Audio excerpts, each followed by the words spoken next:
Stupid, unnecessary, and easy to fix mistakes is something that we should just not be doing in beach volleyball. What's up, I'm Alex from LearnBeachVolleyballFast.com. In this video I'm going to show you one of these mistakes, and it's going to be about serve receive in the wind. And according to me, this mistake is just way too common and hyper easy to fix, so we should simply just get started doing that. Okay, so I hope you feel most welcome to my beautiful miniature court that's going to help me explain this concept here today. So we need wind, and these arrows are going to be my winds today. And what we're going to look at is side wind, straight side wind that comes from here. This is actually a very common wind in some places where beach volleyball courts are on an ocean beach, because quite often you want to orientate the court so that the balls don't go to the water so much, and quite often there's onshore wind from the ocean on these courts. So this side wind here is actually quite common. I know some people play beach volleyball mostly on like man-made courts in cities, and then its wind comes from sort of everywhere. But anyway, for some people this is hyper relevant, and for those of you that play in the city, you're gonna go to an ocean sooner or later, and you're gonna see that this is important. Okay, so this is my ball. Beautiful, isn't it? And here's two players that are playing serve receive. Now, firstly, so the ball is gonna be served from over here. And firstly, I want you to understand that not always, but quite often, it's smarter to serve from this corner here than from this corner here. Because the further this way you serve from, the more you are able to serve into the wind, partially. I mean, the wind has to come this way for it to be exactly into the wind, but it's partially into the wind if you serve from here. And that's going to make a tougher serve, but also it's going to make it tougher for these guys to attack, because actually it's easier for this guy to attack because this guy can attack again into the wind.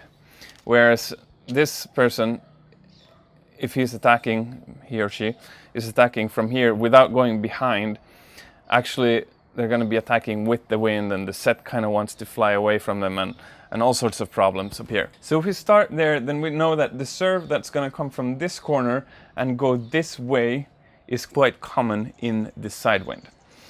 And here's where the common mistake comes, which is, how do these players sort of line up on the court? If we say that this is a basic lineup, we're both like kind of back in the court, we're taking as much space off the court. Quite often people think that, okay, since the wind is going to push the ball this way,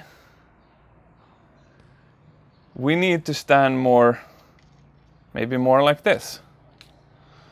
Especially this person usually tends to feel that he or she has to move more this way because, well, the wind is coming from there. But the interesting thing is that this is actually a bad idea, because what tends to happen when you serve from here is that if you serve this way into the wind, what happens when you serve straight into the wind? What happens is that the ball dives easier. It goes down quicker and harder, and it becomes trickier. So when you serve from here to here, the ball is going to tend to create more trouble. It's going to float slightly more, it's going to dive more. Sometimes it can also like do this high loopy thing and actually drop here in the end of the court.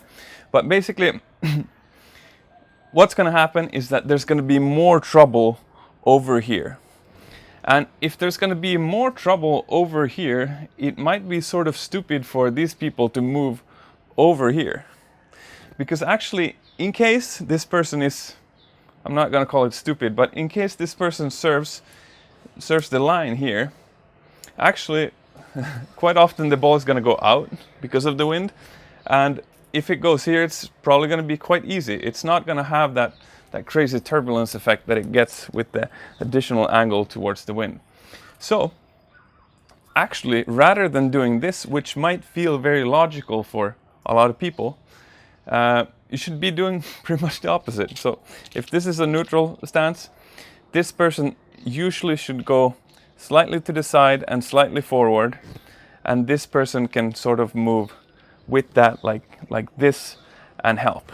Because now the toughest serves that are going to end up here somewhere are perfect for this person. The middle ones, if they are quick, probably this person should take them. If they're more high and loopy, then the wind is going to take it slightly more, and probably this person should take those. And if the serve is served down the line here, they are usually going to be so slow that this person, even though he or she might be here normally but now is here, still has time to run there and get it. So it's not going to be a problem. So I hope this makes sense what sort of a stupid but easy to make mistake this is. It might feel very natural to move this way for the serve receivers in this wind, but actually this is based on the logic that there's going to be a high loopy serve that's going to be brought this way always. And that would basically mean that the chances for the ball to end up here is very small. But actually you shouldn't be thinking about that. You should be thinking about where on the court are the most difficult serves gonna end up. And we should cover that area better. And yes, actually it's over here that the high loopy serves are easier to go out, and over here they tend to dive into the court. So you should go over here instead. Now again, the question is, okay, so what if the person is not serving from this corner? Maybe the person is serving from the middle, or maybe from this corner, or somewhere in between. Then we again need to think, in this sense, actually that first logic kind of makes more sense, because so there should be an antenna here, and you can't serve around the antenna, so you can only serve straight, and then actually the wind is gonna move the ball this way. So probably actually it's impossible to serve from this corner here and have it land on this line. So maybe here it is a little bit more logical to maybe be neutral for this person.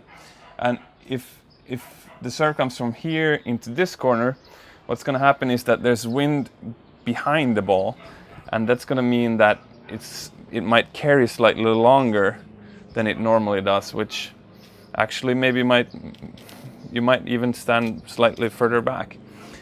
You kind of need to feel this day for day, and obviously sometimes the wind is not straight, it's like slightly diagonal and whatnot, but I hope this makes sense. Just think about where the difficult balls are going to be and cover that area better. Cool, so I hope this video was insightful for you, maybe gave you some new ways to think, and that it will make you a better beach volleyball player in the future. That's the goal, right? So if this sort of video style resonated with you, where I don't just explain what to do, I also explain some underlying reasons like why to do that, so that you can understand things, you can map out the future, you can maybe find even more scenarios where you're like, okay, now I know how to do in this because Alex just explained the how to think about this. If that resonates with you, you should definitely check out more of my Learn Beach Volleyball Fast project.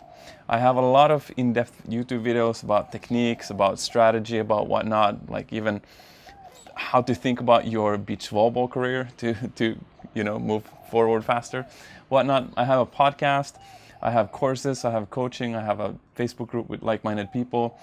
I have a lot of stuff that will help you with your journey. So check it out, subscribe to things, subscribe to the YouTube channel, subscribe to the email list, that's good for you, and I will see you later. Thanks for watching.